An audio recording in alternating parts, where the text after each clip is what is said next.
আলাইহিস সালাম এবার ডাক দিয়ে বলেন, আল্লাহ আপনি কেমন আছেন? সুবহানাল্লাহ কইতেন না? আল্লাহ আপনি কেমন আছেন? আল্লাহ রাব্বুল আলামিন ডাক দিয়ে বলে, ইযহাব ইলা ফিরআউন ইন্নাহু তাগা। ও মূসা, তুমি যদি জানতে চাও আমি কেমন আছি, তবে ফেরাউনের কাছে চলে যাও। ফেরাউন নাফরমান, ফেরাউন নিজেকে আল্লাহ দাবি করে, নিজেকে খোদা দাবি করে। ফেরাউনের কাছে চলে যাও, ফেরাউন নাফরমান হয়ে গেছে।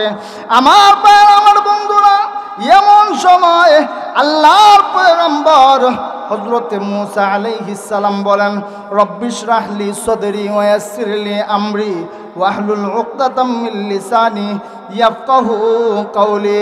আল্লাহর পয়গম্বর মূসা আলাইহিস সালাম বলেন, আয় আল্লাহ তাআলা আমার মুখের জড়তা দূর করে দেন। আল্লাহর পয়গম্বর মূসা আলাইহিস সালাম তুতলায়া কথা বলতেন, আমার বক্ষকে প্রশস্ত করে দিন, আমার মুখের জড়তা দূর করে দিন। আল্লাহ রাব্বুল আলামিন মূসা আলাইহিস সালামের ওই ফেরাউন যখন টেস্ট করেছিল ওই সময় আগুন মুখে দিয়ে দিয়েছিলেন, এই জন্য জিহ্বায় কথা বলতে সমস্যা হতো, তুতলায় কথা বলতেন। আমাদের সমাজেও এমন কিছু মানুষ আছে না, আ আ করতে করতে কথা বলে, আছে না? এদের কিন্তু রাগও বেশি হয়, এদের দিলও ভালো হয়। আল্লাহর পয়গম্বর মূসা আলাইহিস সালামেরও রাগ ছিল বেশি, এত বেশি আপনি আমি পাঞ্জাবি পড়ি একটা না দুইটা, কথা কন না, একটা না দুইটা। মূসা আলাইহিস সালাম পাঞ্জাবি পড়তেন দুইটা। এর কারণ হলো যখন রাগ হইতেন প্রত্যেকটা লোম দাঁড়িয়ে যেত, পাঞ্জাবি ছিদ্র কইরা বাইরে যেত। সুবহানাল্লাহ কইতেন না? শুধু তা না, মূসা আলাইহিস সালাম একদিন আজরাইলের সাথে দেখা হয়েছে। আজরাইল বলে আসসালামু আলাইকুম, ওয়ালাইকুম আসসালাম, আবার সালাম দিছে আসসালামু আলাইকুম, ওয়ালাইকুম আসসালাম। হযরত মূসা আলাইহিস সালাম আবু হরের মধ্যে আছেন, উটের পিঠে আছেন, কেউ বলে গুড়ার পিঠে আছেন। এক পর্যায়ে ওই ফকির বেশি লোকটা ডাক দেয়া কয়, ও পয়গম্বর, আমি দুনিয়ার সাধারণ কেউ না, আমি হইলাম মালাকুল মউত আজরাইল। মূসা আলাইহিস সালাম বলেন, তো আমার সমস্যা কি? কয় আল্লাহ পাঠাইছে আপনার জান কবজ করার জন্য।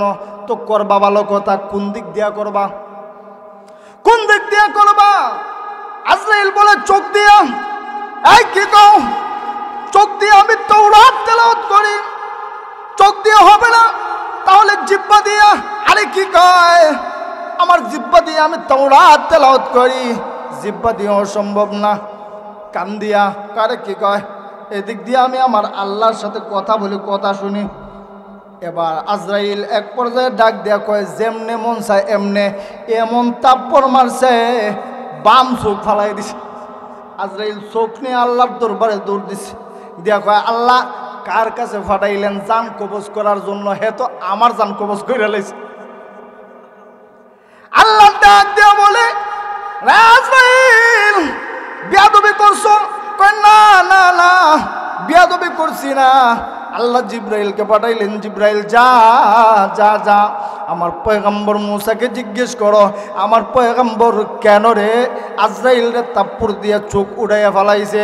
হযরত জিব্রাইল এসে বলেন, ওগো আল্লাহর পয়গম্বর, আল্লাহ জানতে চায় কেন এমন করলেন। আল্লাহর পয়গম্বর মূসা বলেন, আমার আল্লাহ তো আলিমুম বিজাতুস সুদূর, আমার আল্লাহ তো জানে আমি কেন তাপ্পুর মারছি, তাইলে আবার বলবো কে? রামনগর মোল্লাবাড়ি হবিগঞ্জের উদ্যোগে সপ্তম বার্ষিক ওয়াজ ও দোয়া মাহফিলের চলমান অধিবেশনের সম্মানিত সভাপতি মুআজ্জাজ মুকাররম হযরত উলামায়ে কেরাম, সর্বস্তরের মুসলমান ভাইয়েরা, পর্দার আড়াল থেকে আলোচনা শুনছেন পর্দানিশী মা ও বোনেরা, আল্লাহ রব্বুল ইজ্জত ওয়াল জালালের দরবারে অসংখ্য অগণিত শুকরিয়া জ্ঞাপন করছি যে আল্লাহ রব্বুল ইজ্জত ওয়াল জালাল আপনাকে আমাকে হাজার হাজার মানুষের মধ্য থেকে যাচাই বাছাই করে এই দিনই মাহফিলে আসার বসার সুযোগ করে দিয়েছেন। এই জন্যে আমরা কালিমাতু শুকুর পড়ি আলহামদুলিল্লাহ। আমার ভাইয়েরা, আমি আপনাদের সম্মুখে একখানা আয়াত তেলাওয়াত করছি। আল্লাহ রব্বুল ইজ্জত ওয়াল জালাল যদি তৌফিক দেন তাহলে উক্ত আয়াতখানাকে সামনে রেখে তাফসিরি হাইসিয়তে কিছু কথা বলার চেষ্টা করব ইনশাআল্লাহ। আমার বন্ধুগণ, ভূমিকাহীনভাবে সরাসরি আমরা আলোচনায় প্রবেশ করব। আমরা সবাই জানি এই পৃথিবীতে সর্বশ্রেষ্ঠ কুখ্যাত সন্ত্রাসী হিসেবে একজন সন্ত্রাসী ছিল, যার নাম ছিল ফেরাউন। শুনছেন কি না? কথা কন না, শুনছেন? ফেরাউন, এই ফেরাউন কুখ্যাত সন্ত্রাসী জন্মগতভাবে সে কোনো দেশের বাদশা ছিল না। এই কুখ্যাত ফেরাউন সে ছিল এক বাবার, একটা এলাকার এক গরিব বাবার সন্তান। কিছু ছেলে মেয়ে তাকে এলাকাতে, কিছু ছেলে তাকে বকাটে ছেলে, বাবা মার কথা শুনে না, এইরকম আছে না নেই? জুয়া খেলে, মদ খায়, গাঁজা খায়, এই লুচ্ছামি করে, মানুষের সাথে মানুষের জ্বালায়, মারামারি কাটাকাটি করে, এরকম আছে না? এইরকম প্রকৃতির এই ফেরাউন নামক শয়তান ছিল। তার বাবা মা তার এই খারাপ প্রকৃতির কারণে এক পর্যায়ে অতিষ্ঠ হইয়া তার ত্যায্যপুত্র করে বাড়ি থেকে বের করে দিছে। একা একা যাওয়া শুরু করছে। যেতে যেতে প্রতিমধ্যে দেখা হয়ে গেছে হামানের সাথে। হামান জিজ্ঞেস করে, দোস্ত কোথায় যাইবা? বলে, দোস্ত আর বলিস না, আমারে তো আমার বাড়িতে ত্যায্য করে বের করে দিছে, সুতরাং কোথায় যাব জানা নাই, চোখ যেদিকে যাবে আমিও সেই দিকে যাব। হামান বলে, দোস্ত তোমার যেই অবস্থা আমারও সেই অবস্থা, চলো দুজন মিলে যেদিকে মন চায় সেদিকে যাই। যেতে যেতে মানুষ চলাফেরা করতে করতে এক পর্যায়ে ক্ষুধা লাগে নাকি লাগে না, যেতে যেতে একটা তরমুজ ক্ষেতের পাশে গিয়ে দাঁড়াইছে। ওই সময় উভয়ই ক্ষুধার্ত। তরমুজ ক্ষেতের মালিক জমিতে তরমুজ উঠাইতেছে, উনি চেহারার দিকে তাকাইয়া বুঝতে পারতেছে এদের পেটে ক্ষুধাস। কারণ ক্ষুধার্ত মানুষের তাকানোর কন্ডিশন দেখলেই বোঝা যায় মানুষটা ক্ষুধার্ত। কথা ঠিক কিনা? জিজ্ঞেস করে, খাইবা? হ্যাঁ খাবো, খাইতে গেলে কাজ করতে হবে। তরমুজের খেতে দুজনের সংক্ষেপে বলতেছি চাকরি হয়ে গেছে। ঠিক ওই সময় তৎকালীন সময়ের বাদশাহ ঘোষণা দিলেন যে মিশরের মধ্যে কেন্দ্রীয় কবরস্থানে একজন পাহারাদার দরকার, একজন দারোয়ান দরকার। এই বিজ্ঞপ্তি যখন দেওয়া হয়েছে তখন ফেরাউন হামানকে বলে, দোস্ত এই সুযোগ হাতছাড়া করা সম্ভব না, এইখানে আর কয় টাকা ইনকাম করব, তুই আমার একটু পরামর্শ দে। আমি চাই কবরস্থানের চাকরি নিতে। কবরস্থানের চাকরি নিছে। সংক্ষেপে বলতেছি, কবরস্থানের যখন দারোয়ান হয়ে গেছে ঠিক ওই সময় একটা মহামারী আসছে। যেমন আমাদের 2 বছর আগে একটা মহামারী গেছে, নাম কি? করোনা। তৎকালীন সময়ও একটা মহামারী আসছিল, একটা কলেরা বেমার আসছিল। এই কলেরা বেমারে মহামারীতে দিকে দিকে দলে দলে মানুষ মারা যাচ্ছে।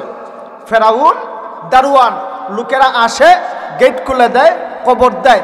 এক পর্যায়ে ফেরাউন চিন্তা করলো, মানুষ আসে কবর দেয়, মানুষকে গেট খুলে দেয়, পরপর আসে, যেহেতু মহামারী আসছে, মানুষ তো একজন দুইজন না, একাধিক মানুষ মারা যায়, সুতরাং শুধু সরকারি বেতন দিয়া হবেটা কি? এই সময়ে আমার সুবর্ণ সুযোগ, যদি প্রতি লাশ প্রতি বেশি না 1 টাকা করেও নেই তাহলে অনেক টাকা পাওয়া যাবে। সুতরাং আর ফ্রিতে না, এই ঘুষ নামক ইন্টারেস্ট দরকার। ওই যে আমাদের সমাজে শহরে বন্দরে যেই জায়গাতেই যান, গ্রামে গঞ্জে সব জায়গাতেই ঘুষ নামক ইন্টারেস্ট আছে না নাই? ঘুষ নামক ইন্টারেস্ট আছে। এক এলাকায় এক মুরব্বী বিচারে যাইব, ওনার শরীর ভালো না। তখন দুই পক্ষের ভিতর থেকে এক পক্ষের একজন গেছে, গিয়ে বলতেছে, চাচা আগামীকাল বিচারে যাইয়েন। বলতেছে, না বাতিজা আমার শরীরের কন্ডিশন ভালো না। টাকা দিছে 5,000, চাচা ঔষধ খেয়েন। শুয়ে আছে, প্রতিপক্ষ গেছে, গিয়ে বলতেছে, চাচা আগামীকাল বিচারে যাইয়েন। কয় বাতিজা শরীর ভালো না, হে দিছে টাকা 12,000। তাহলে কত হয়েছে? 5 আর 7, কথা কন না, কত হয়েছে? 5 আর 7 12,000। এই 12,000 ভাইয়া পরের দিন যখন বিচারে গিয়া বসছে, তখন যেই মুহূর্তে 12,000-এর দিকে বিচার চলে যায়, এই দিক দিয়া 5,000 ডাক দিয়া কয়, চাচা 5 পাঞ্জাতনের দিকে লক্ষ্য রেখে বিচার করেন। আর যখন 5 পাঞ্জাতনের দিকে বিচার যায়, এইটা কয়, চাচা 12 দিকে লক্ষ্য রেখে কিন্তু বিচারটা করে। এই ঘুষ প্রথাটা এর আগে ছিল না। ফেরাউনের সময় থেকে ঘুষ প্রথাটা শুরু হয়। বর্তমানে বর্তমানে এমনকি কিয়ামত পর্যন্ত যারা ঘুষ খায় এবং খাইবে এরা হচ্ছে ফেরাউনের উত্তরসূরি। জোরে কোন ঠিক কিনা? আমার বন্ধুগণ, এবার ফেরাউন দারোয়ান, মানুষেরা আসে লাশ প্রতি 1 টাকা, এইভাবে টাকা নিতে নিতে অনেক টাকার মালিক হয়ে গেছে। ঠিক ওই সময় বাদশা ঘোষণা দিলেন মানুষেরা যেন করের টাকা পরিশোধ করে। তো আমাদের দেশে দেখেন জনসেবার নামে কিছু রক্ত পিপাসু মানুষ আছে, সুযোগ সন্ধানী, নির্বাচনের সময় আসলে পরে মানুষের সাথে সুযোগে সদ্ব্যবহার করে, আছে না? হেও চিন্তা করছে কবরস্থানের দারোয়ান হইয়া ঘুষের টাকা আর বেতন মিলাইয়া যেইভাবে টাকার পাহাড় জমছে, আমার তো খাওয়ার মতো কোনো লোক নাই, সুতরাং এই জায়গায় থাকলে হইবে না, আর একটু সামনে যাওয়া দরকার। আর আরেকটু সামনে যাইতে হলে মানুষের জনসেবার নামে পাশে দাঁড়ানো দরকার। তখন সে জনসেবার নামে বাচ্চার কাছে গিয়ে বলে, বাচ্চা, গরিব মানুষেরা যারা করের টাকা দিতে পারে না, আপনি যদি অনুমতি দেন আমি চাই এদের পক্ষ থেকে এদের করের টাকা আদায় করব। আর মানুষের স্বভাব, মানুষের যেই জায়গায় খাইতে পায়, 1 কাপ চা যদি খায় তাইলে গিয়ে আপনার বিরুদ্ধে মিথ্যা সাক্ষী দিতে দেরি করতাম। কথা ঠিক না? নির্বাচনের সময় 1 কাপ চা খাইয়া স্লোগান দেয় নির্বাচনের জারু ভাই মাথা সেটেং নাই। কথা ঠিক না? মানুষে দেখছে আরে বাবা, এত মহান ব্যক্তি, এই ব্যক্তি আমাদের পক্ষ থেকে কর আদায় করতেছে, যদি এই ব্যক্তি আমাদের বাদশা হইতো তাইলে আমাদের কি না করত। কথা ঠিক, কিন্তু এর মতলব খারাপ। আমাদের গ্রাম্য ভাষায় একটা কথা বলে না, কই তেল দিয়া কই তেল দিয়া কই বাজে। হে কি তার বাবার টাকা দিয়া মানুষের সহযোগিতা করতেছে নাকি জনগণের টাকা দিয়া? কথা কন না, কার টাকা দিয়া? জনগণের টাকা দিয়া। আমাদের সমাজে কিছু সংখ্যক চেয়ারম্যান মেম্বার আছে, মানুষের সহযোগিতার নামে দেখায় আমি কাজ করতেছি, মূলত তার বাবার টাকা দিয়া করে না, আমাদের টাকা দিয়েই আমাদের জনসেবা করে। জোরে কোন ঠিক কিনা? আমার বন্ধুগণ, তো এক পর্যায়ে এক বাদশার এক মন্ত্রী মারা গেছে। বাদশা চিন্তা করে দেখছে ছেলেটা তো ভালোই, এর নিয়ে মন্ত্রীর চেয়ারে বসাইছে। কিছুদিন পর বাদশা মারা গেছে। এখন সাময়িক অবস্থান চলতে চলতে এক পর্যায়ে সে এলাকার মানুষকে ডাকছে, ডেকে বলতেছে যে দেখো, এখন তো প্রধানমন্ত্রী নাই, একজন প্রধানমন্ত্রী দরকার, তোমরা পরামর্শ দাও কারে বানানো যায়। লোকেরা বলে আপনার মতো মানুষ থাকতে প্রধানমন্ত্রী আবার হয় কেডা, আপনি হইবেন। একই সুযোগের আচ্ছারা করবো। হয়ে গেছে প্রধানমন্ত্রী হয়ে যাওয়ার পর প্রায় 400 বছর পর্যন্ত তার শরীরে জ্বর, মাথা ব্যথা, সর্দি, কাশি কোনো কিছুই নেই।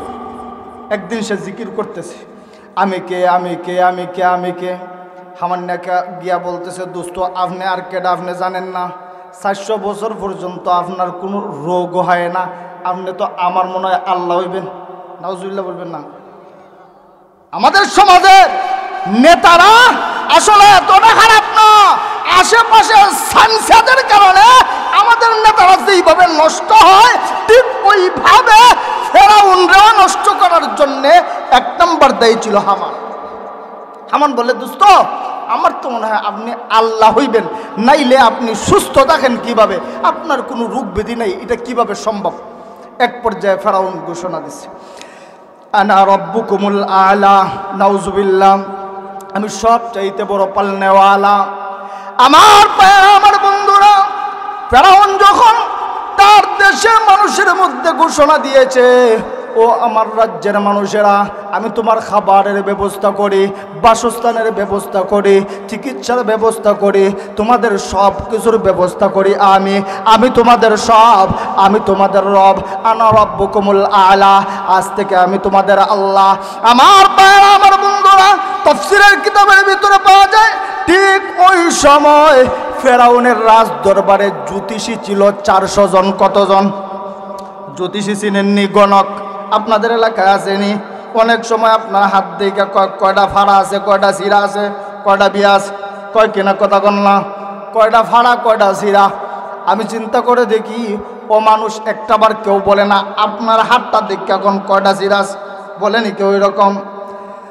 গণক এর আগে ছিল না, ফেরাউনের সময় থেকে জ্যোতিষী ছিল, গণক ছিল, ফেরাউনের রাজ দরবারে একজন দুইজন নয়, 400 গণক ছিল।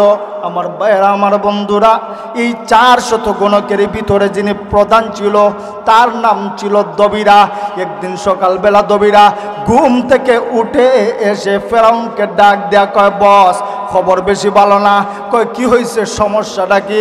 দবিরা ডাক দেয়া কয়, বস খবর জানেন না, আপনি তো নিজেকে আল্লাহ দাবি করেন, আর খুব শীঘ্রই এমন একজন আসতেছে, সে আসার পরে আপনার জুতা দিয়া ফিটাইয়া আপনার আল্লাহগিরিও ছাড়াইবে, আপনার রাজদরবার সব ধ্বংস হয়ে যাবে।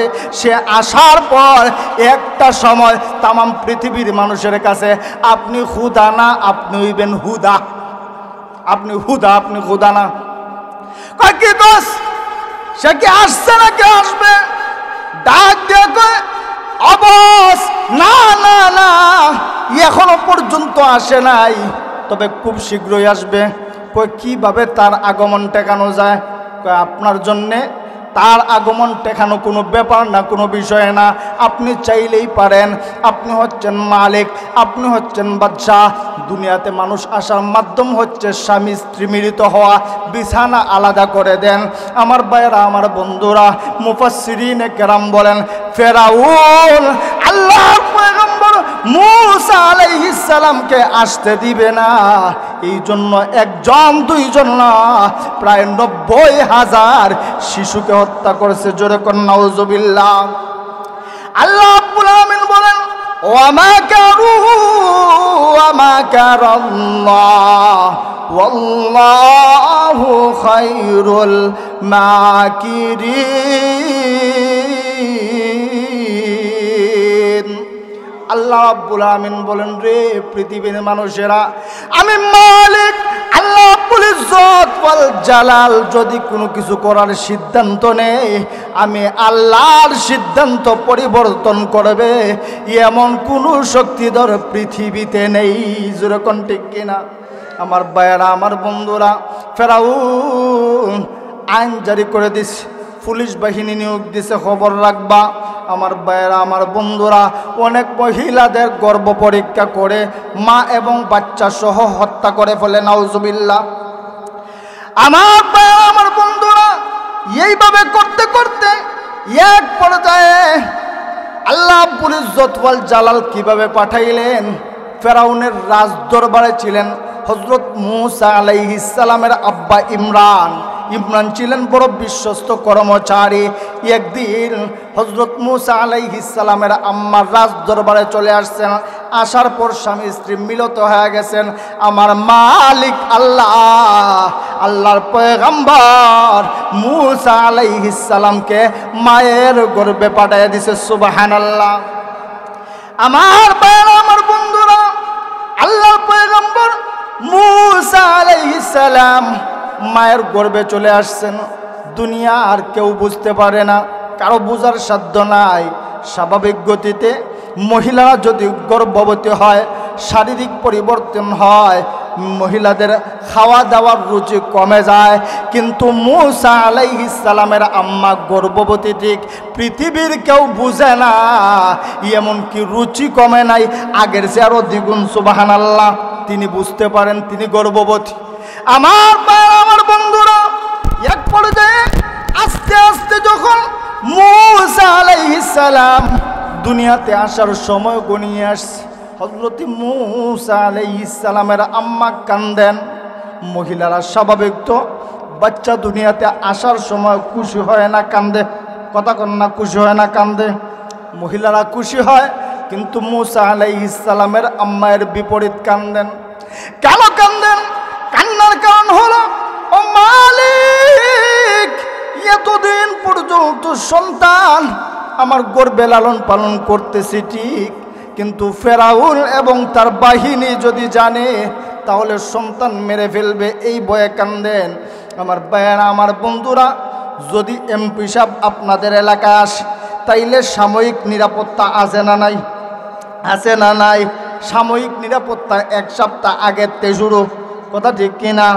আল্লাহ পয়গম্বর আল্লাহ পাঠাইবে, আল্লাহ ডাক দিয়ে বলে আল্লাহু আলিয়্যুল লিল্লাযীনা আমানু, ও দুনিয়ার মানুষেরা, ইমানদার মুমিনদের জন্য ওলি আমি আল্লাহ, কফিল আমি আল্লাহ।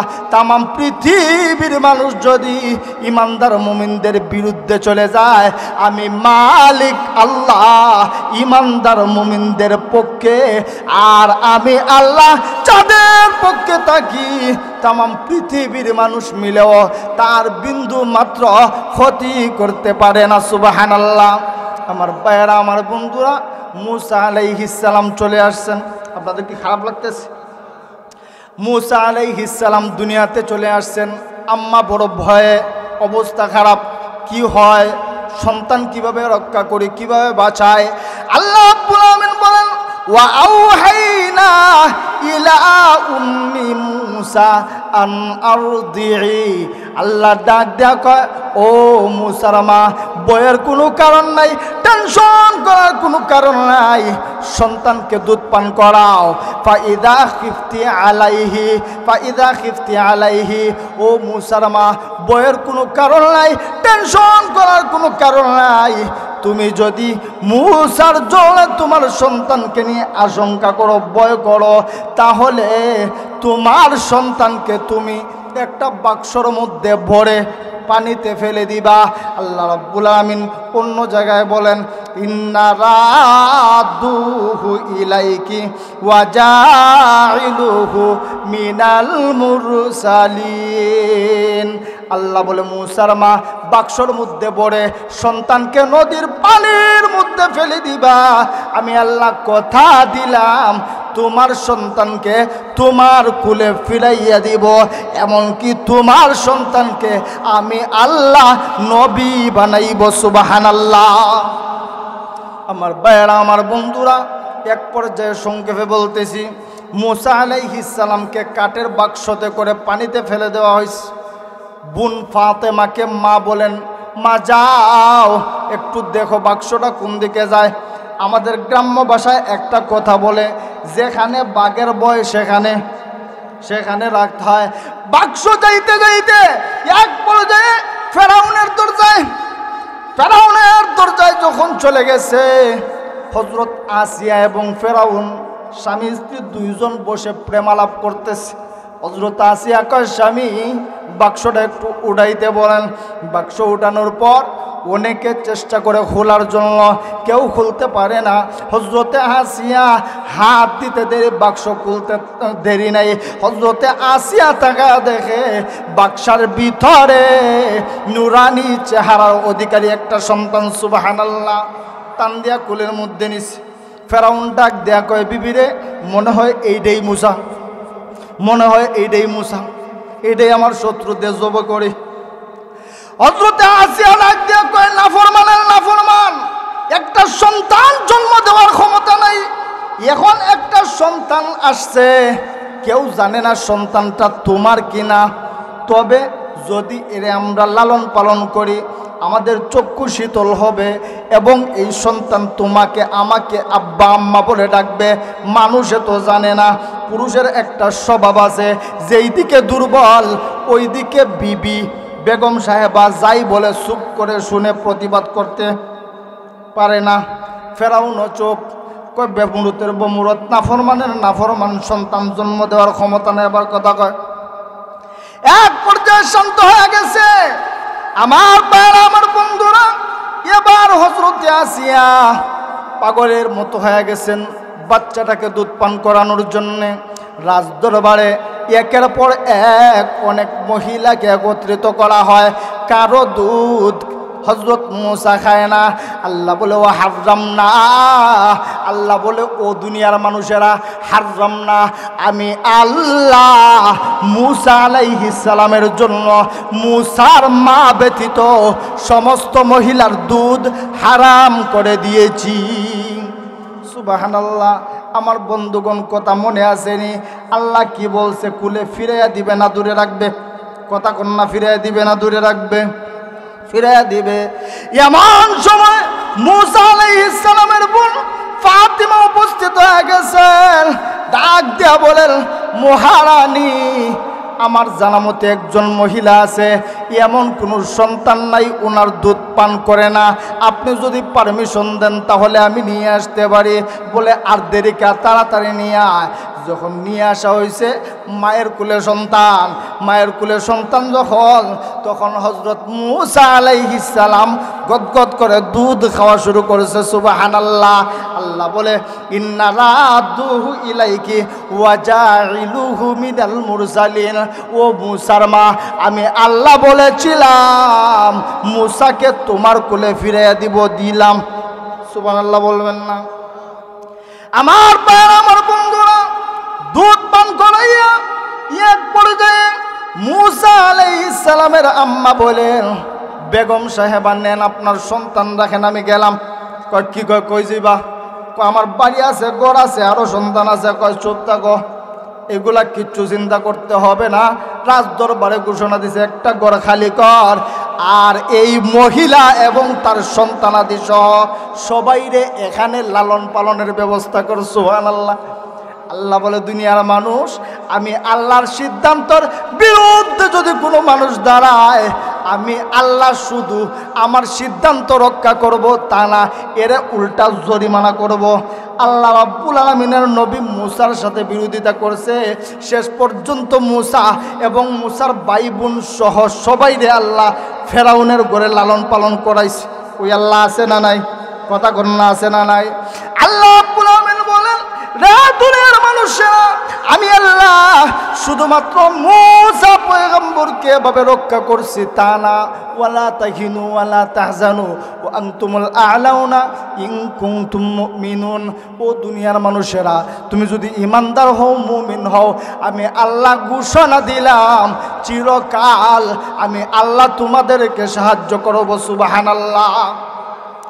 আমার ভাইরা, আমার বন্ধুরা, সংক্ষেপে বলতেছি, এক পর্যায়ে মূসা আলাইহিস সালামের বয়স যখন আস্তে আস্তে একটু বাড়তেছে, ফেরাউন না আদর করার জন্য কুলে নিছে, দাড়ি দইরা এমন তাপ্পড় দিছে, মাইগো মাইগো বলে চিল্লান শুরু করছে। হযরত আসিয়া কয়, এত ছোট বাচ্চা তাপ্পড় দিছে, এত চিৎকারের কি আছে? ফেরাউন বলে, আসিয়া মারছে তো আমারে, তুমি কি বুঝবা? মারছে আমারে, তুমি কি বুঝবা? জীবনে এমন তাপ্পড় কোনোদিন খাই নাই। আমার মনে হয় এইটাই আমার শত্রু। পরীক্ষা করার জন্য একদিকে আগুন আর একদিকে স্বর্ণ দিছে। মূসা আলাইহিস সালাম স্বর্ণর দিকে যাচ্ছিলেন, আল্লাহ জিব্রাইল দিয়া ঘুরাইয়া দিয়েছেন। আমার বন্ধুগণ আর একটু সামনে যাই। আস্তে আস্তে বয়স যখন 10 বছর, কয় বছর? 10 বছর। দুনিয়ার মানুষের স্বভাব, মেম্বারির দাঁড়ায়, চেয়ারম্যানিতে দাঁড়ায়, যদি মানুষরে খাওয়ায় তাইলে মানুষের সারা ভালো পায়। কথা ঠিক কিনা?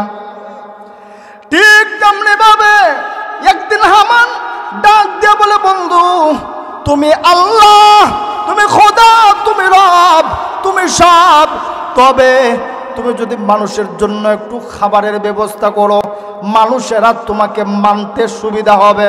কই কি করা যায়? কই 3000 মানুষ নিয়ে আসবো। কই সমস্যা নাই, 3000-এর জন্যে 3000 বকরির ব্যবস্থা করব। তাইলে মানুষ 3000, বকরিও 3000, মাথা ফিসে কয়টা? কথা কন না, মাথা ফিসে কয়টা? মাথা ফিসে একটা। আমার বন্ধুগণ, 3000 মানুষ আসবে, প্রত্যেকের জন্য একটা একটা ছাগল বকরি রান্না করে এক একটা প্লেটে। আমার ভাইরা, আমার বন্ধুরা, স্বাভাবিক গতিতে আমরা যখন দাওয়াত খাইতে যাই, বাচ্চারা যদি সাথে থাকে নিয়ে যাই কিনা? ফেরাউন ও তার পালক পুত্র মূসা আলাইহিস সালামকে সাথে নিয়ে গেছে। মূসা আলাইহিস সালামের বাগে একটা আছে না নাই? জোরে বলেন, আছে না নাই? জোরে বলেন, আছে না নাই? মূসা আলাইহিস সালামের বাগেও একটা আছে। আমার বন্ধুগণ, আমরা যখন খাবার খাইতে শুরু করি, একজনে আরেকজনকে বলে আপনি শুরু করেন। কথা ঠিক কিনা? আর যদি বাচ্চা থাকে বলে আব্বু তুমি শুরু করো। ঠিক ওইভাবে মূসা আলাইহিস সালামকে বলে বাবা তুমি শুরু করো। আমার বন্ধুগণ, তাফসীরের কিতাবের ভিতরে পাওয়া যায় আল্লাহর পয়গম্বর মূসা আলাইহিস সালাম একটা বকরির কানে আঙ্গুল ঢুকাইছে। যখন বকরির কানে বিসমিল্লাহির রহমানির রহিম বলে আঙ্গুল ঢুকাইছেন, সাথে সাথে বকরি জীবিত হয়ে গেছে। শুধু ওই বকরি না, একসাথে 3000 বকরি জীবিত হয়ে গেছে। সুবহানাল্লাহ। জীবিত কয় ফেরাউন তুমি খুদা না, আসলে তুমি হুদা। তোমার তো তোমার সন্তানের হওয়ার বেশি, তুমি তো হুদা, তুমি তো খুদা না। আমার ভাইয়েরা, আমার বন্ধুরা, ফেরাউন দৌড়াইয়া বাড়িতে গিয়ে স্ত্রীকে ডাক দেয়া কয় ও আসিয়া, আমি জানি এইটাই মূসা, এইটাই আমার শত্রু, এটা রাখুন যাইব না। আজকে কি কাজ করছে, আঙ্গুল মাত্র ঢুকাইছে জিন্দা। হযরতে আসিয়া ডাক দেয়া বলেন মারতে পারেন, আমার আপত্তি নাই, তবে এই সন্তান মারার আগে এমন আরেকটা আমার সামনে এনে দেওয়া লাগবে। ও ফেরাউন, একটু চিন্তা করে দেখো এটা কেমন বরকতপূর্ণ সন্তান। তুমি যদি মারা যাও, বকরি জবি করে পাতিল থেকে বাজি করে প্লেটে রাখা ওই বকরির কানে ঢুকাইলে যদি জিন্দা হয়, তুমি যদি মারা যাও আর তোমার আঙ্গুল যদি তোমার কানে ঢুকায়, তাইলে বুঝেন না, তাইলে তার লাভ আছে না লস? তুমি যদি মারা যাও আর তোমার কানে যদি আঙ্গুল ঢুকায়, তাইলে তুমি আবার জিন্দা, তাইলে মরণ লাগবো না। চিন্তা করে দেখো, এই সন্তান যদি মারো তাইলে তোমার ওই লস, আর যদি বাঁচাইয়া রাখো তাইলে তোমার মরণ লাগবো না, তুমি আবার জিন্দা হইবা। ফেরাউনের বুদ্ধি ছিল কম। ফেরাউন চিন্তা করে দেখছে আসলেই তো কথা সঠিক, তাইলে তো আমার মরণ লাগবে না। আমার বন্ধুগণ, আস্তে আস্তে মূসা আলাইহিস সালামের বয়স যখন 25 বছর, কত বছর? 25 বছর বয়স। মূসা আলাইহিস সালাম একদিন দেখে ফেরাউনের বংশের একজন আর মূসা আলাইহিস সালামের বংশের আর একজন, দুইজন ঝগড়া করতেছে, বলতেছেন বাদ দাও, এইটা কয় আমি জানি তুমি যদিও নিজেরে ফেরাউনের পুত্র দাবি করো, তুমি তো ভালো পুত্র। মূসা আলাইহিস সালাম বলেন সত্যিকার পুত্র হই বা পালক পুত্র হই দেখার বিষয় নয়, হাত উড়াইয়া মারছে, তারপর জায়গাতেই শেষ। এক পর্যায়ে খবর চলে গেছে রাজ দরবারে, কয় মূসা এইটাই আমার শত্রু, আজকে আসতে দেরি, জবে করতে দেরি নাই। আমার বন্ধুগণ, খারাপ মানুষের সাথে ডানে বামে সবাই যে খারাপ থাকে এমন না। ফেরাউন পৃথিবীতে বেঁচে ছিল 1600 বছর, আর আমাদের দেশেও এক জালেম 16 বছর এই দেশ রাজত্ব করছে কিনা? কথা কর না, 16 মিল আসেনি, এটা 1600 আর এইটা 16 বছর। আল্লাহ ডাক দেয়া বলে ও দুনিয়ার মানুষ, ওয়াকুল জা আল হক ওয়াজহাকাল বাতিল, বাতিল যতই বড় হোক, হক আসতে দেরি হয়, ধ্বংস হইতে দেরি নয়। জোরে কোন ঠিক কিনা? আমার বন্ধুগণ, ডানে বামে সবাই খারাপ থাকে এমন না। ফেরাউনের ডানে বামে যারা ছিল সবাই যে খারাপ ছিল তা না, দুই একজন ভালো ছিল। এদের ভিতর থেকে একজন, আমি সংক্ষেপে বলতেছি এই জন্য আয়াত বেশি পড়তেছি না, এদের ভিতর থেকে একজন খবর দিয়ে চিন্তা করে দেখছে এই দেশের মধ্যে ভালো মানুষ যদি বলা হয় তাইলে একটাই আছে, মূসা। সুবহানাল্লাহ। মূসার দ্বারা অদূর ভবিষ্যতে ভালো কিছু আশা করা যায়, সুতরাং ওই মূসাকে হত্যা করা হবে, মানা যায় না। খবর পাঠাইছে একজন দিয়া, যাও গিয়ে মূসাকে বলবা যেন এলাকায় না আসে, আসলেই ফেরাউন হত্যা করবে। মূসা আলাইহিস সালাম চলে গেলেন মাদিয়ান যখন চলে গেলেন, অপর দিকে তৎকালীন সময়ের পয়গম্বর হযরত শুআইব আলাইহিস সালামের 2 মেয়ে কূপের মধ্যে আসছেন পানির জন্য। কূপের ডাকনা অনেক বাড়ি, উঠাইতে পারেন না, উঠাইতে গেলে কমপক্ষে 7-8 জন মানুষ দরকার। মূসা আলাইহিস সালাম জিজ্ঞেস করেন তোমরা দাঁড়ায় আছো কে? বলতেছেন ওইটার ডাকনা ওঠানো সম্ভব না। বিসমিল্লাহ বলে টান দিয়েছেন, ওনারা পানি নিয়ে চলে গেছে। সংক্ষেপে বলতেছি আমার বন্ধুগণ, মেয়েরা যখন পানি খাওয়াইয়া বকরিদেরকে বাড়িতে চলে গেলেন, আল্লাহর পয়গম্বর শুআইব আলাইহিস সালাম জিজ্ঞেস করেন, ও আমার কলিজার টুকরা কন্যারা, আজকে এত তাড়াতাড়ি কিভাবে আসলা? মেয়েরা ডাক দেয়া কয়, আব্বা আজকে এমন একজন শক্তিশালী যুবক পাইলাম, উনি একাই ডাকনা উঠাইয়া দিছে। আল্লাহর পয়গম্বর বলেন, যাও উনাকে গিয়ে আমার সালাম দাও আর উনাকে আমার বাড়িতে আসতে বলো। আমার বন্ধুরা, হযরত মূসা আলাইহিস সালামের কাছে এক পর্যায়ে শুআইব আলাইহিস সালামের মেয়েরা গিয়ে বলেন, আমাদের আব্বার পক্ষ থেকে সালাম গ্রহণ করেন। আমাদের আব্বা মুরব্বী মানুষ, আমাদের আব্বা আপনাকে আমাদের বাড়িতে ডাকছেন। আল্লাহর পয়গম্বর মুসা আলাইহিস সালাম বলেন, আমি যাচ্ছি, তবে আমি সামনে, তোমরা পিছনে। কোন দিকে যাইতে হয় এইটা শুধু বলবা। কেন বুঝছেন নি? আপনারা তো অচেনা এলাকায়, আপনি আমি যদি যাই, কোনো মেয়েরা যদি বলে এলাকা চিনাইয়া নেমো, তাইলে বলবেন সামনে হাঁটেন, আমি আপনাদের দিকে হাঁটতেছি। আল্লাহ পয়গম্বর বলেন, আপনারা পিছনে হাঁটেন, কোন দিকে যাইবো আমাকে শুধু বলবেন। এর কারণ হইল আল্লাহর পয়গম্বর বলেন, ও দুনিয়ার মানুষ, মহিলারা যদি আমার সামন দিকে যায়, তাইলে শয়তানের দুকায় খারাপ ধারণা আসতে পারে। শয়তানের ওয়াসওয়াসা থেকে বাঁচার জন্য মুসা আলাইহিস সালাম বলেন, আমি হাঁটবো সামনে, আপনারা হাঁটবেন পিছনে। আল্লাহু আকবার। হাঁটতে হাঁটতে এক পর্যায়ে শুআইব আলাইহিস সালামের বাড়িতে চলে গেলেন। আল্লাহ পয়গম্বর শুআইব আলাইহিস সালাম ডাক দিয়া বলেন, মুসা কেমন আছো? সুবহানাল্লাহ বলবেন না? আল্লাহর পয়গম্বর মুসা আলাইহিস সালাম শুআইব আলাইহিস সালামের মুখে নিজের নাম শুনে আশ্চর্য হয়ে গেলেন। আল্লাহর পয়গম্বর শুআইব আলাইহিস সালাম ডাক দিয়ে বলেন, ও মুসা, বুঝতে পেরেছি তুমি আশ্চর্য হয়ে গেছো। আমি কিভাবে তোমার নাম বললাম? ও মুসা, আমি হইল শুআইব, আমি হইলাম আল্লাহর পয়গম্বর শুআইব। এক নবীর কাছে আর এক নবীর খবর থাকে। তোমার নাম মুসা শুধু তা না, তুমি এমনিতেই এখানে আসো নাই, তুমি মার্ডার কেসের আসামি। সুবহানাল্লাহ, মার্ডার কেসের আসামি। তবে আমার এখানে থাকতে পারো, আপত্তি নাই। তোমার যদি আপত্তি না থাকে, আমার একটা কন্যা আমি তোমার কাছে বিয়ে দিব। তবে শর্ত হইল 8 বছর অথবা 10 বছর, দুইটা মত আছে। আমার এখানে চাকরি করবা। আমার বন্ধুগণ মেয়ে বিয়ে করলেন, যৌতুক হিসাবে শুআইব আলাইহিস সালাম একটা লাঠি দিলেন। সুবহানাল্লাহ। আপনারা কইবেন, আল্লাহর পয়গম্বররা যদি যৌতুক লাঠি দেয়, তা আমরা বিয়ে কইটা মোটর সাইকেল নিলে সমস্যা কি?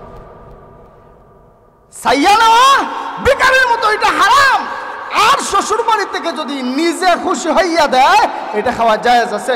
মুসা আলাইহিস সালামকে শ্বশুর শুআইব আলাইহিস সালাম খুশি হইয়া লাঠি দিলেন। কিছুদিন থাকার পর আস্তে আস্তে এবার সাধারণ ক্ষমা ঘোষণা হয়েছে মিশরে।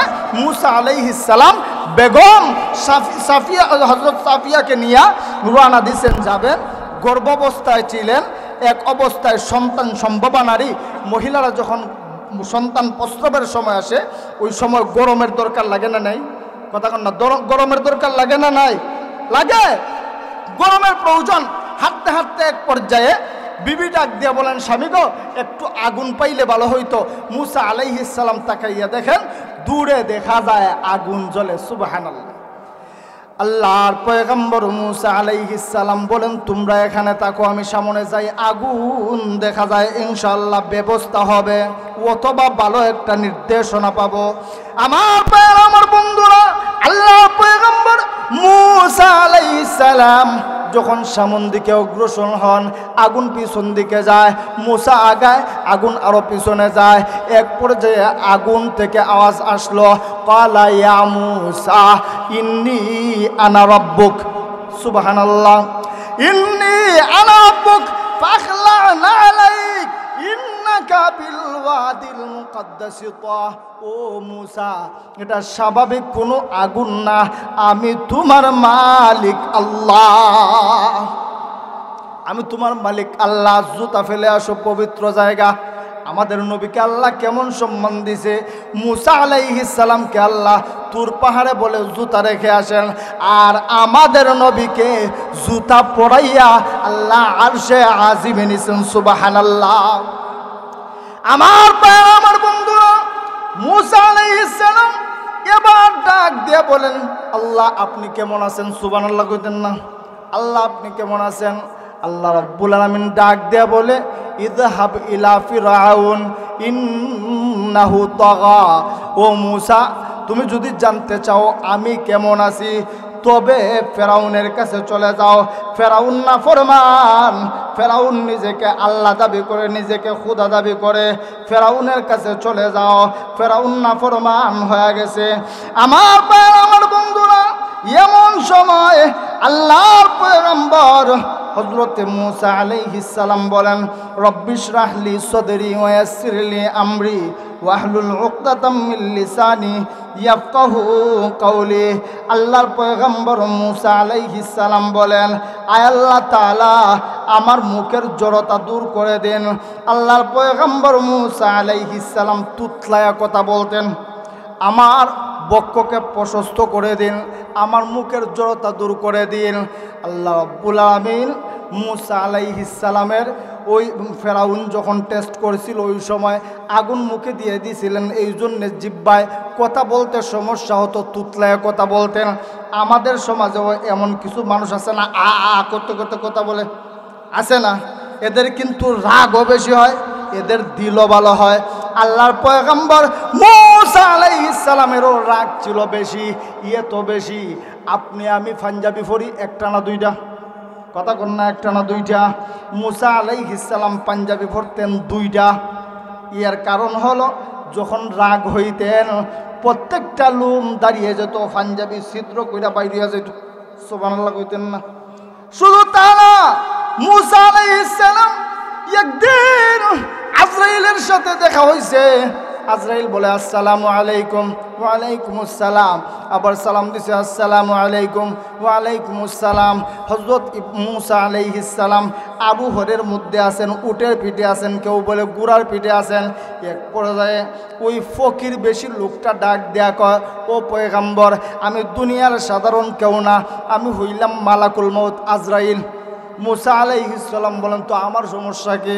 কয়, আল্লাহ পাঠাইছে আপনার জান কবজ করার জন্য। তো করবা ভালো কথা, কোন দিক দিয়া করবা? কোন দিক দিয়া করবা? আজরাইল বলে, চোখ দিয়া।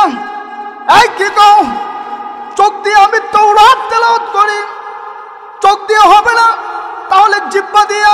আরে কি কয়? আমার জিহ্বা দিয়ে আমি তাওরাত তেলাওয়াত করি, জিহ্বা দিয়ে অসম্ভব না। কান দিয়া। কারে কি কয়? এদিক দিয়ে আমি আমার আল্লাহর সাথে কথা বলি, কথা শুনি। এবার আজরাইল এক পর্যায়ে ডাক দেয়া কয়, যেমনে মন চায় এমনে, এমন তাপ্পর মারছে বাম চোখ ফালাই দিছে।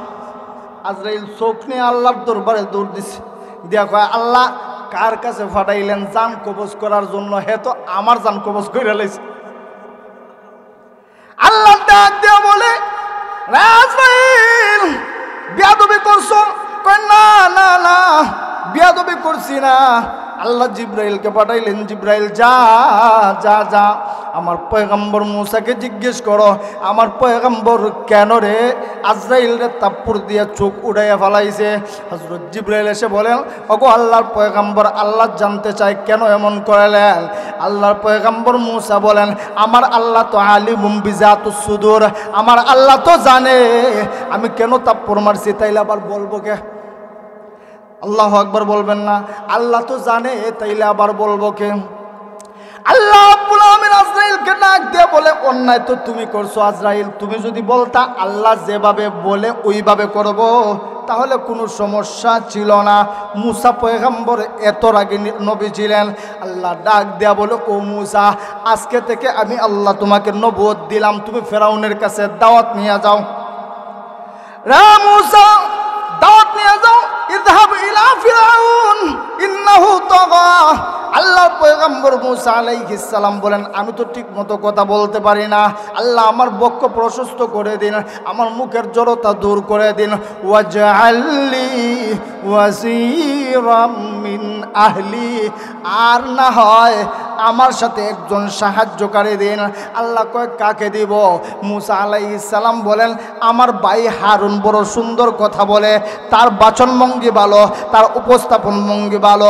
আল্লাহ বলে, যাও, আমি আল্লাহ হারুনকেও নবুয়ত দিয়া নবী বানায়া দিলাম।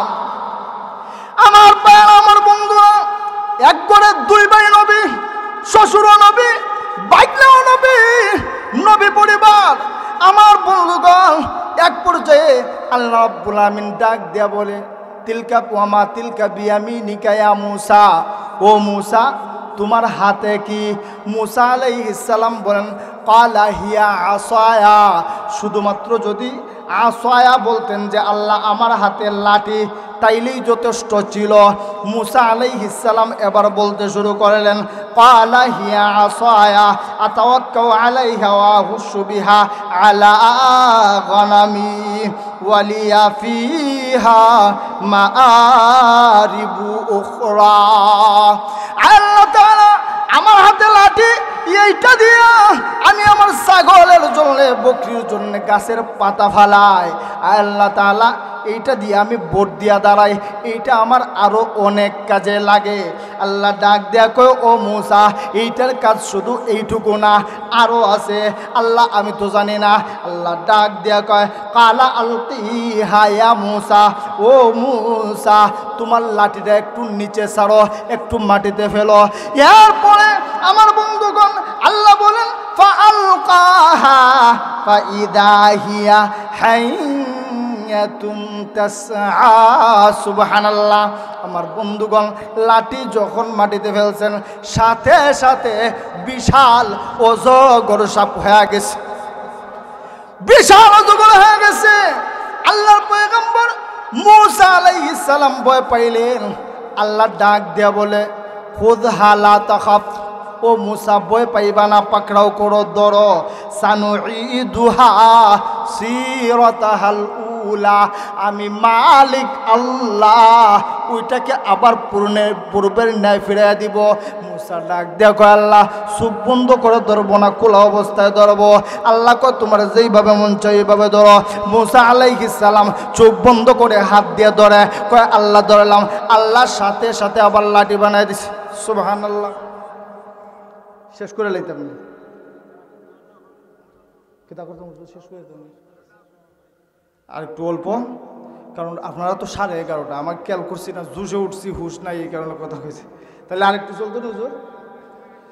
আমার ভাই, আমার বন্ধুরা, আল্লাহর পয়গম্বর মুসা আলাইহিস সালাম এবং হারুন আলাইহিস সালাম দুই ভাই ফেরাউনের রাজ দরবারে চলে গেলেন। এ মুসা, মুসা আলাইহিস সালামের তো রাগ বেশি।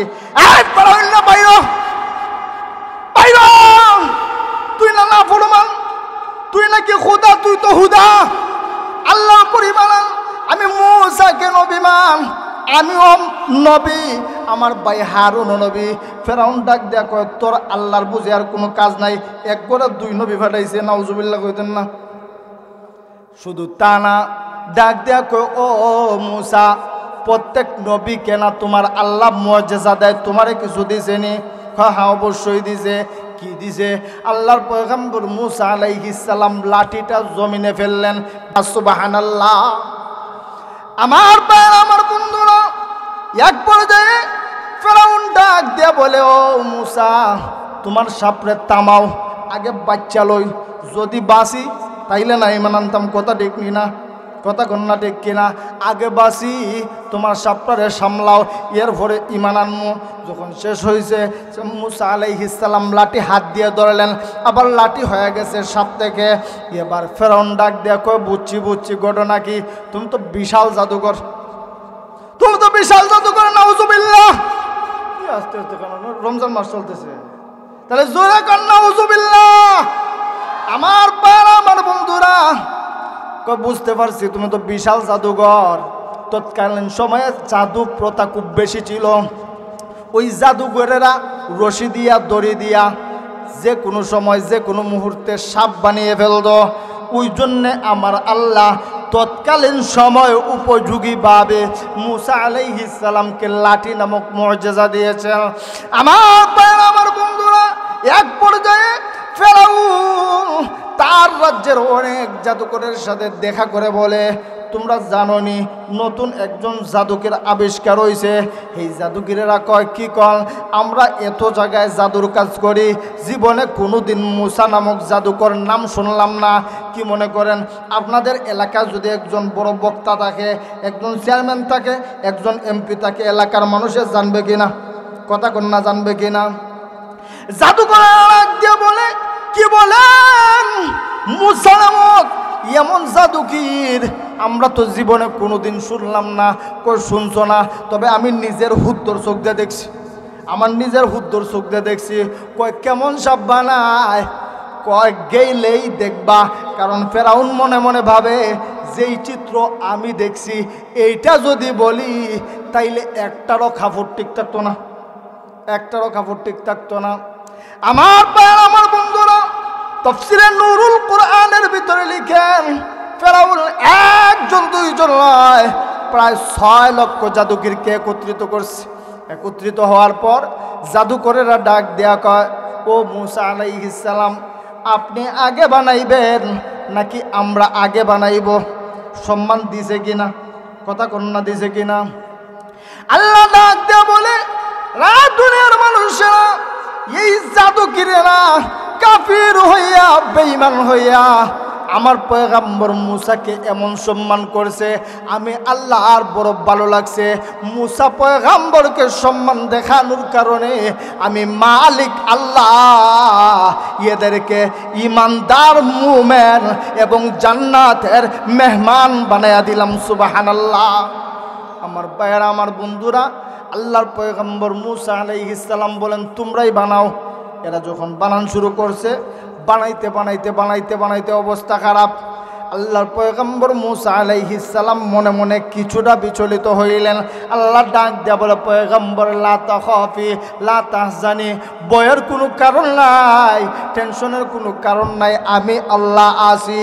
আমার ভাইয়েরা, আমার বন্ধুরা, এক পর্যায়ে যখন আল্লাহর পয়গম্বর মূসা আলাইহিস সালাম নিজের লাঠিটাকে ছেড়ে দিলেন, বিশাল অজগর হইয়া খেক করে এমন ডাক দিছে, সব ভিতরে, সুবহানাল্লাহ বলতেন না, সব ভিতরে ঢুকছে, মাত্র খেক কইছে।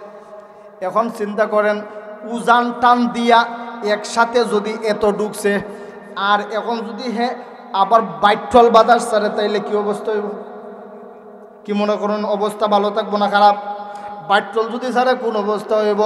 তাফসীরে নুরুল কোরআনের ভিতরে লিখেন, দুনিয়ার মানুষেরা ওই দিন ফেরাউন এই চিত্র দেখে ফেরাউনের অবস্থা এমন ভয়াবহ হয়েছিল, ফেরাউন ওই জায়গায় ঠিক থাকবে দূরের কথা, ফেরাউন ফাতাইরা দৌড় শুরু করছে, ফাতাইরা দৌড়ান শুরু করছে। এত সাপ যে এক টানে খাইছে, আমারে যদি হয় তাইলে কোন অবস্থা হইব? ফাতারে যাওয়া শুরু করছে, এমনভাবে যাইতেছে। তাফসীরে নুরুল কোরআনের ভিতরে বলেন, 400 বছর পর্যন্ত তার জীবনে কোনো দিন জ্বর হয় নাই, সর্দি হয় নাই, মাথা ব্যথা হয় নাই, কিন্তু ওই দিন ফেরাউন এমনভাবে দৌড়ান শুরু করছে, দৌড়ানোতে 400 বার দাস্ত হইছে। কি হইছে?